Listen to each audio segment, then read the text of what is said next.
రేపు 27వ తారీఖున మనకు అతిపెద్ద అమావాస్య అనేది రాబోతుంది. ఈ అమావాస్య చాలా పవర్ఫుల్. ఈ అమావాస్యను వైశాఖ అమావాస్య అని కూడా అంటారనమాట. ఎందుకంటే మనకు వైశాఖ మాసంలో వచ్చేటటువంటి అమావాస్య కాబట్టి దీనికి అతీంద్రియ శక్తులు కూడా చాలా ఎక్కువ. అందులోనూ రేపు శని జయంతిని కూడా జరుపుకుంటూ ఉంటారు. అలాగే మనకు మంగళవారంతో కూడా కలుపుకొని రావటం ఇంకో విశేషం. కాబట్టి ఈ అమావాస్యను మంగళ అమావాస్య అని కూడా అంటారనమాట. ఇలా మనకు అన్ని రకాలైనటువంటి శక్తులతో కూడుకొని వచ్చింది కాబట్టి ఈ అమావాస్యకు అతీంద్రియ శక్తులు ఎక్కువ అని చెప్పేసి మనకు పండితులు చెప్పటం అనేది జరిగింది. కాబట్టి ఇంత శక్తివంతమైనటువంటి అమావాస్య రోజున మీరు ఆవాలతోటి రహస్యంగా ఈ పరిహారం గనక చేసినట్లయితే మీకున్నటువంటి దరిద్ర బాధలు, అప్పుల సమస్యలు, నష్టాలు, కష్టాలు అన్నీ కూడా పోయి మీ జీవితంలో సుఖాలు రావటానికి, పట్టిందల్లా కూడా బంగారం అవటానికి, మీ జీవితం బంగారు బాట అవటానికి ఈ పరిహారం అనేది చాలా అద్భుతంగా సిద్ధిస్తుంది. కాబట్టి తప్పనిసరిగా రేపు సాయంత్రం సంధ్యా సమయంలో మీరు ఆవాలతో ఈ పరిహారం చేసుకున్నట్లయితే మీ తలరాతను మీరే మార్చుకున్నట్లుగా అవుతుంది అని చెప్పేసి మనకు తంత్ర శాస్త్రంలో చెప్పటం అనేది జరిగింది. అమావాస్య అంటే పరిహారాలకు పెట్టింది పేరు. అమావాస్య రోజు కోసం ఏంటంటే మనకు ఋషులు, సిద్ధులు, మునులు, మన పూర్వీకులు, మన పెద్దవాళ్ళు ఇట్లా పరిహారాలు చేసేవారందరూ, పూజలు చేసేవారందరూ, ఇలాంటి వారందరూ కూడా ఎదురు చూస్తూ ఉంటారనమాట. అంటే మామూలుగా మనకైనా సరే పరిహారాలు చేసుకోవటానికి ది బెస్ట్ సమయం ఏదైనా ఉంది అని అంటే ఇది మనకు అమావాస్య అని చెప్పటంలో ఎటువంటి సందేహము లేదు. మనకు ప్రతి నెలలో అమావాస్య వస్తుంది, కానీ దేని శక్తులు దానికే ఉంటాయి. కానీ ఇలా అన్నీ కూడా కలిసి రావటం అనేది ఎంతో విశేషం అన్నమాట. కాబట్టి ఇలాంటి రోజున మనం ఏంటంటే చెడును తీసేసుకోవటానికి నరదిష్టి అనేది కూడా ఇళ్ళ పరంగా, పిల్లల పరంగా, భర్త పరంగా, భార్య పరంగా ఇట్లా ఏంటంటే నరదిష్టి అనేది చాలా ఎక్కువగా ఉండి అంటే చాలా ఇబ్బంది పడిపోతూ ఉంటారు. అంటే సంపాదన పరంగా కలిసి రాదు, ఇంట్లో ఎప్పుడు కొట్లాడుకోవటం, తిట్టుకోవటము, గొడవలు, మనస్పర్ధలు, ఎప్పుడు అనారోగ్య సమస్యలు. ఇల్లంటే ఒక ప్రశాంతమైన వాతావరణం ఉండాల్సింది పోయి ఇంటిని గుర్తు తెచ్చుకుంటేనే భయం అన్నమాట. ఏంటోలే మా కర్మ, ఇలాంటి ఇళ్లల్లో ఉండాల్సి వస్తుంది. అంటే ఇంటి పరంగా కూడా వాస్తు దోషాలు ఉంటాయి, ఇల్లు బాగోదు, ఒక మంచి ఇల్లు కట్టుకుందామంటే కట్టుకోలేరు, ఏదో పాత పడిపోయినటువంటి ఇళ్లల్లో అలాంటి ఇళ్లల్లో ఉంటుంటే చాలా బాధపడుతూ ఉంటారనమాట. ఎందుకంటే చిన్న ఇల్లు అయినా సరే ఇంట్లో కలకలలాడుతూ ఉంటే కలుసుబాటును కోరాలి ఆ ఇల్లు. అలా కాకుండా ఆ ఇల్లు చెడును కోరుతుంటే ఏంటంటే చాలా రకాలైనటువంటి సమస్యలతో అల్లాడిపోతూ ఉంటామన్నమాట. కాబట్టి అలా ఇల్లు మీకు ఆ చెడునంతటిని కూడా పోయి మీకు ఇల్లు కలిసి రావాలి, ఇల్లు మంచిని కోరాలి, లక్ష్మీదేవిని అడుగు పెట్టేటట్లుగా చేయాలి. ఇంట్లో ఎప్పుడు కూడా ఏదో దరిద్రం ఉన్నట్లుగా ఉండి మాకెప్పుడూ కూడా బాధలు అని చెప్పేసేసి అనుకుంటుంటే అలాంటివన్నీ పోయి మీకు ఇంట్లో బాగా కలిసి రావాలి. మీరు ఉండే ఇల్లు చిన్న ఇల్లా పెద్ద ఇల్లా అనేది ముఖ్యం కాదు, ఆ ఇంట్లో మనం సంతోషంగా ఉంటున్నామా లేదా అనేది ముఖ్యం అన్నమాట. అలాంటిది మనకు కలిసి రావాలి అనంటే ఈ ఆవాల పరిహారం అనేది చాలా అద్భుతంగా పనిచేస్తుంది. ఈ అమావాస్యకు సరిసమానమైన పరిహారం ఈ ఆవాల పరిహారం. ఎందుకంటే అమావాస్య అంటే మనకు చీకటి అనమాట. అలాగే ఆవాలు కూడా మనకు నలుపు రంగులో ఉంటాయి. కాబట్టి ఈ నలుపు ఏంటంటే మన జీవిత పరంగా ఉన్నటువంటి నష్టాలను, దోషాలను, నిందలను తీసేయటానికి బాగా ఉపయోగపడుతుంది. ఆవాలు చూడటానికి చిన్నవిగా కనిపించినా కూడా చాలా చాలా శక్తివంతమైనటువంటి ఫలితాన్ని ఇస్తాయి మనకు పరిహార పరంగా. మనకి వంటల్లో వేసుకుంటాం అంటే ఆరోగ్యపరంగా కూడా గుండె జబ్బులను కూడా తగ్గించే శక్తి ఆవాలకు ఉంటుందన్నమాట. ఆవాలు ఆరోగ్యపరంగా అలాగే పరిహార పరంగా మనం ఎలా చూసుకున్నా కూడా ఇవి చిన్నవిగా ఉన్నప్పటికీ దీని నుంచి వచ్చేటటువంటి ఫలితాలు అనేవి ఎక్కువ అన్నమాట. కాబట్టి చక్కగా ఈ ఆవాల పరిహారం అనేది మనకున్న సమస్యను తేలికగా తీసిపడేస్తుంది. ఇక మీరేంటంటే రేపు చక్కగా అమావాస్య కాబట్టి అంటే కొంతమంది చెడు అమావాస్య ఏమి చేసుకోకూడదు అది ఇదని చెప్పేసేసి అనుకుంటూ ఉంటారనమాట. కానీ మీరు అలా అనుకోవద్దండి. మీరు చక్కగా ఉదయాన్నే లేచి ఇంటిని వాకిలిని శుభ్రం చేసుకొని వాకిట్లో కూడా ముగ్గు వేసుకోవచ్చు. ఇలా ఇల్లు తుడిచేటటువంటి నీటిలో కాస్తంత రాళ్ళ ఉప్పును వేసుకొని ఇల్లు కూడా తుడుచుకోవాలి. తుడుచుకోపోతేనే అంటే మనం చేసే పనులను బట్టి మనకు చెడు జరిగిద్దా మంచి జరిగిద్దా అనేది మన మీదే ఆధారపడి ఉంటుంది. అలాగే కాస్త నీళ్ళల్లో పసుపు వేసేసి కాస్త ఆ నీటిని చల్లుకోవటం అవ్వచ్చు. ఇలాంటివి చేయాలి. నలుపు రంగు బట్టలు, నీలి రంగు బట్టలు, బూడిద రంగులో ఉండే బట్టలు పొరపాటును కూడా ధరించకూడదు. దూర ప్రయాణాలు ఏదన్నా మరీ అవసరం అనుకుంటే తప్ప దూర ప్రయాణాలు చేయమాకండి. అలాగే రోడ్డున నడిచేటప్పుడు కూడా ఇవి దిష్టులని, దోషాలని, పరిహారాలని చాలా రకాలుగా ఎండు మిరపకాయలు, ఉప్పు, నిమ్మకాయలు తిప్పేసేసుకొని ఎర్ర నీళ్ళని ఇట్లా ఏంటంటే రోడ్ల మీద పోస్తూ ఉంటారు. అవన్నీ పిల్లలు పెద్దలు గబక్కన తొక్కుతూ ఉంటారు. కాబట్టి శుభ్రంగా ఇంటి లోపలికి వచ్చేటప్పుడు కాళ్ళు కడుక్కొని రండి. ఎందుకంటే ఆ దరిద్రం అంటే వారి యొక్క చెడు అంతా కూడా మన వెంట పడి మనల్ని పట్టి పీడించే అవకాశం అనేది ఉంటుంది. మన ఇంటి లోపలికి వచ్చే అవకాశం అనేది ఉంటుంది. కాబట్టి కాళ్ళు కడుక్కోవటం మర్చిపోవద్దు. మీకు రేత్రి ప్రయాణాలు కూడా చేయవద్దు. ఇంకా ఈ రోజున ఏంటంటే మాంసాహారం అనేది వండకూడదు, తినకూడదు. శని జయంతి కాబట్టి మీరు కుదిరితే అంటే శనీశ్వరుడి గుడికి కానీ లేదా నవగ్రహాల దగ్గరకు వెళ్ళి కానీ అక్కడ అంటే ప్రదక్షిణలు చేయటము, అక్కడ దీపం వెలిగించటము, దీపంలో కాస్తంత నువ్వులు వేసేసి దీపారాధన చేయటం వలన మనకు శని జయంతి అంటే శనీశ్వరుడి యొక్క అనుగ్రహం కూడా కలుగుతుందన్నమాట. మన జీవిత పరంగా శనిదేవుడి యొక్క అనుగ్రహం ఎవరి మీద అయితే ఉంటుందో వారి జీవితము పూలబాట అవుతుందన్నమాట. వారికి బాగా కలిసి వచ్చిద్దనమాట. దరిద్రం అనేది ఉండదు వారి జీవిత పరంగా. శనీశ్వరుడు చాలా సున్నిత మనస్కుడు. సూర్య భగవానుడికి అలాగే ఛాయాదేవికి పుట్టినటువంటి సంతానమే శనీశ్వరుడు. నవగ్రహాల్లో శక్తివంతమైన గ్రహం శనిగ్రహం అనమాట. అంటే సూర్య భగవానుడి యొక్క రెండవ భార్యకు పుట్టినటువంటి అంటే ఛాయాదేవి అనమాట. సతీ ఛాయాదేవికి పుట్టినటువంటి సంతానం అనమాట. సూర్యపుత్రుడు అని కూడా అంటూ ఉంటారు శనిదేవుడిని. కాబట్టి ఆ శనిదేవుడి యొక్క అనుగ్రహం కనుక మన జీవిత పరంగా ఉంటే మనకు అసలు జీవితంలో సమస్యలే ఉండవన్నమాట. కాబట్టి మన సమస్యలు ఏంటంటే మనకు శని ఉంది, మనకేదో దరిద్రం పట్టింది, నెత్తి మీద శని కూర్చుందని చెప్పేసి శనిదేవుడిని తిట్టుకుంటూ ఉంటాము. అలా తిట్టుకుంటే మన సమస్యలు తెలియకుండానే ఎక్కువ అవుతాయి. శనిదేవుడు ఏంటంటే మంచికి మంచిగా ఉంటాడు, చెడుకు చెడుగా ఉంటాడు. తప్పు చేసిన వాళ్ళు ఎక్కడ దాక్కున్నా కూడా వదిలిపెట్టడు అనమాట. మంచి చేస్తే వారిని ఇంకా జీవితంలో మంచిగా ఎదిగేటట్లుగా చేస్తాడు. కాబట్టి శనీశ్వరుడిని అర్థం చేసుకుంటే చాలా మంచి దేవుడు. కాబట్టి మీరు ఈ రోజున ఏంటంటే కాస్త నలుపు రంగు బట్టలు ఎవరికన్నా దానంగా ఇవ్వటం కానివ్వండి, చెప్పులు, గొడుగులు ఇలాంటివి ఎవరికన్నా దానంగా ఇవ్వటం కానివ్వండి, లేదా మినుములు కానీ నల్ల నువ్వులు కానీ నల్ల నువ్వులతో చేసిన లడ్డులను కానీ ఇలాంటివి ఎవరికన్నా దానంగా ఇస్తే మంచిది.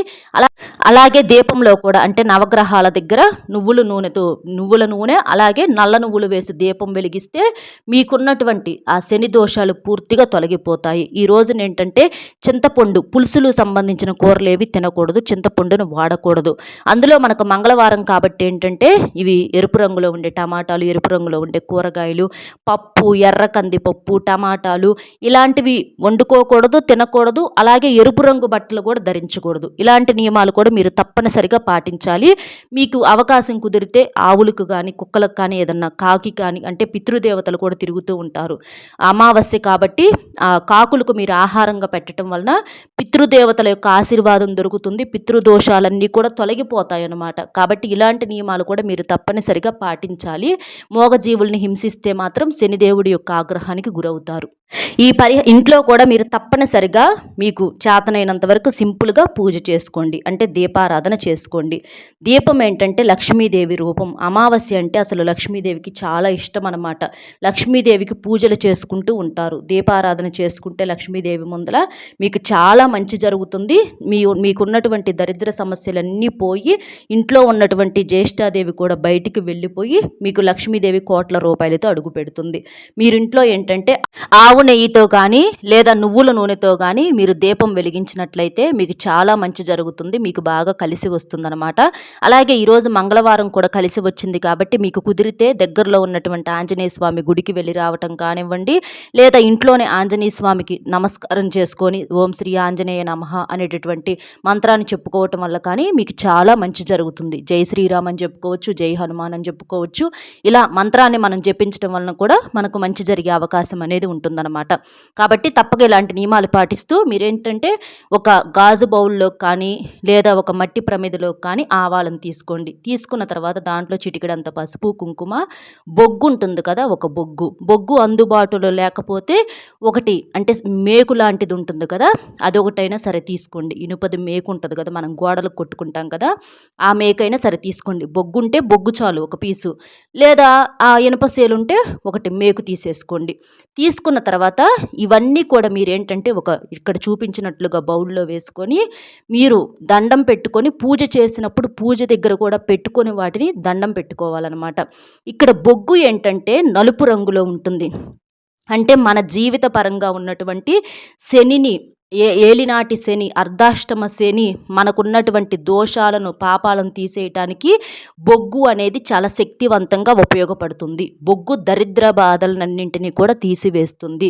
కాబట్టి బొగ్గు అందుబాటులో ఉంటే మనకి పొయ్యిల్లో అంటే ఉంటాయి కదా, పొయ్యి ఆరిపోయిన తర్వాత దాన్ని తీసేసుకోండి బొగ్గుని.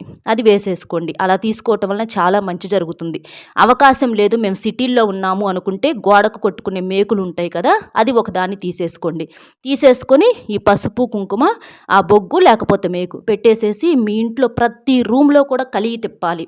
అన్ని రూముల్లో కూడా చూపించేసి ముందు దేవుడి ముందు పెట్టుకొని నమస్కారం చేసుకొని మీ సంకల్పం చెప్పుకొని మాకు చెడంతా పోవాలి, ఇంట్లో ఉన్నటువంటి దరిద్రం అంతా పోవాలి, మాకు బాగా కలిసి రావాలి, సంపాదన పరంగా ఎదగాలి, అప్పుల బాధలన్నీ తీరాలి, ముఖ్యంగా నరదిష్టి అనేది పోవాలి, మాకు ఆరోగ్యం మనశ్శాంతి కావాలి అని చెప్పేసి సంకల్పం చెప్పేసుకొని ఇల్లంతా కూడా కలిగి తిప్పి ఇక మీరు ఆ బౌల్ని ఏం చేస్తారంటే మీ ఇంటికి ఈశాన్యం దిక్కు ఉంటుంది కదా, బయట వైపు మీ ఇంటికి ఈశాన్యం దిక్కును పెట్టాలి.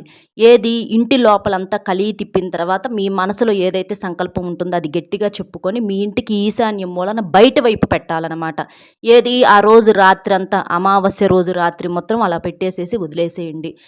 బయట వైపు అంటే ఇంటికి బయట వైపు కాదండి, మన ఇంట్లో తిప్పుకున్న తర్వాత మనకి గేటు ఉంటుంది కదా, మన ఇంటి ప్రాంగణంలో బయట వైపు అనమాట, ఈశాన్యం దిక్కున మన ఇంటి ప్రాంగణంలో. అంటే గేటు దాటి బయటికి వెళ్ళకూడదు, గేటుకు లోపల వైపే మనకి ఇంటి ప్రాంగణంలో ఈశాన్యం మూలన పెట్టేసేయాలి, బయట సైడ్ అనమాట. అట్లా పెట్టేసేయటం వలన ఏంటంటే ఈశాన్యం దిక్కు ఏంటంటే మనకు శివుడు స్థానం అంటారు. అంటే చెడు ఏదన్నా ఉన్నా తొలగిపోవటానికి కానివ్వండి, ఇట్లా అంటే ఈశాన్యం దిక్కులో మనం పంపు వేపించుకుంటాము, అంటే నీరు అంటే నారాయణుడిగా చెప్పుకుంటూ ఉంటారు. ఇట్లా ఈశాన్యం మూలన ఏంటంటే కొంతమంది దేవతలు ప్రత్యక్షమవుతూ ఉంటారనమాట.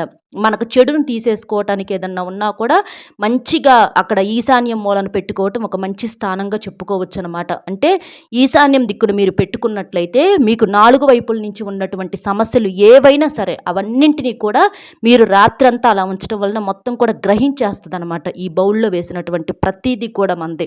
అంటే ఇది గాజు బౌల్ కానీ లేదా మట్టి పాత్ర కానీ రెండిట్లో ఏదో ఒకటి తీసుకోండి. అవకాశం లేకపోతే స్టీల్ బౌల్లోనైనా మీరు ఇలా వేసుకోవచ్చు, ఇబ్బంది అయితే ఏమీ లేదు.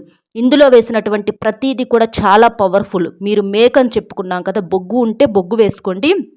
మేకు కూడా ఏంటంటే మన జీవిత పరంగా ఉన్నటువంటి ఎదుగుదలను ఏదైతే లేకుండా చేస్తున్నాయో అలాంటి ఎదుగుదలకు అడ్డంకులను, అలాగే కష్టాలను, సమస్యలను అన్నింటినీ కూడా ఈ మేకు అనేది కూడా తీసేస్తుంది. ఈ పసుపు కుంకుమలు మంగళకరమైనవి, శక్తివంతమైనవి, శుభప్రదమైనవి అనమాట. కాబట్టి ఈ ఆవాలు, బొగ్గు లేదా మేకు ఇట్లా ఏదైనా సరే ఇవి మొత్తం కూడా ఏంటంటే అమావాస్య తాలూకా వచ్చేటటువంటి ఎటువంటి చెడును కూడా మన ఇంటిని తాకకుండా, అలాగే నరదిష్టిని అంతటిని కూడా పారద్రోలటానికి రాత్రంతా ఈ బౌల్ ఏంటంటే మొత్తాన్ని కూడా గ్రహించేసిద్ది. చెడునంతటిని అంటే లోపల చెడును, బయట చెడును లోపలకు రానివ్వదు. అలాగే లోపల ఏదన్నా దాగి ఉన్నా కూడా అది అంతటిని కూడా ఇది మొత్తం గ్రహించేసిద్ది అనమాట. ఇక మరుసటి రోజు ఉదయం వీటిని తీసుకెళ్ళి ఏదన్నా ఎక్కడన్నా పారే నీళ్ళల్లో పోసేసేయండి. ఈ మేకును మాత్రం ఎవ్వరు తొక్కని చోట అంటే ఏదన్నా ఒక కవర్లో వేసేసి మేకును మాత్రం డస్ట్బిన్లో, చెత్త డబ్బాలో పడేసేసేయండి. ఎందుకంటే ఏదన్నా నీటిలో కానీ ఏదన్నా విసిరేస్తే అందులో ఉన్నటువంటి జీవులకు ఇబ్బంది కలిగే అవకాశం అనేది ఉంది. లేకపోతే ఎవరు తొక్కని చోట విసిరేస్తే ఎవరికన్నా అంటే కాళ్ళు తొక్కుతూ ఉంటారు. కాబట్టి ఇది మాత్రం మీరు డస్ట్బిన్లో పడేసేసేయండి, కవర్లో కట్టేసేసి. ఇక మీరు ఇంటి లోపలికి వచ్చేటప్పుడు మాత్రం శుభ్రంగా కాళ్ళు చేతులు కడుక్కొని రండి. ఇలా చేయటం వలన ఏంటంటే మీకున్నటువంటి నరదిష్టి, దోషాలు, ఏలినాటి శని, అష్టమ శని, అన్ని రకాలైనటువంటి చెడు అంతా కూడా అంటే మీ జీవితంలో మీరు ఎలాంటి సమస్యలతో అయితే ఇబ్బంది పడుతున్నారు, కొంతమందికి వివాహం ఆలస్యమైంది, కొంతమందికి చదువుకున్న ఉద్యోగం రాదు, కొంతమందికి పిల్లల మాట వినరు, కొంతమందికి భార్యాభర్తల మధ్య గొడవలు, కొంతమందికి అప్పుల సమస్యలు, ఇట్లా సంపాదన పరంగా ఎదగలేకపోవటం, ఒక చిన్న ఇల్లు కట్టుకోలేకపోవటం, మానసికంగా ఆరోగ్యం సరిగ్గా లేక, అలాగే అమావాస్య తాలూకా కొంతమంది మానసిక స్థితి సరిగ్గా ఉండదు. ఇలాంటి ఇలాంటి అన్నీ కూడా పోయి మీకు అన్ని గ్రహాల యొక్క అనుకూలత అనేది ఉండటం కోసం ఈ ఆవాల పరిహారం అనేది అద్భుతంగా పనిచేస్తుంది, తిరుగులేని పరిహారం. కాబట్టి చక్కగా ఈ పరిహారం అనేది చేసేసుకొని మీకున్నటువంటి సమస్యలన్నింటినీ కూడా తీసేసుకుంటారు అని చెప్పేసి మనస్ఫూర్తిగా కోరుకుంటూ, వీడియో నచ్చితే ఒక చిన్న లైక్ ఇచ్చి సపోర్ట్ చేయండి. మీరు లైక్ చేయటం వలన వీడియో మరికొంతమందికి చేరి వారు కూడా తెలుసుకునే అవకాశం అనేది ఉంటుంది. అలాగే మీకు తెలిసిన మిత్రులు ఎవరన్నా ఉంటే వారికి కూడా షేర్ చేస్తే హెల్ప్ అవుతుంది. కాబట్టి ఒక లైక్ ఇచ్చి సపోర్ట్ చేస్తారని చెప్పి మనస్ఫూర్తిగా కోరుకుంటూ మరొక మంచి విశేషంతో మళ్ళీ కలుద్దాం. సర్వేజన సుఖినో భవంతు. నమస్కారం. జై శ్రీరామ్.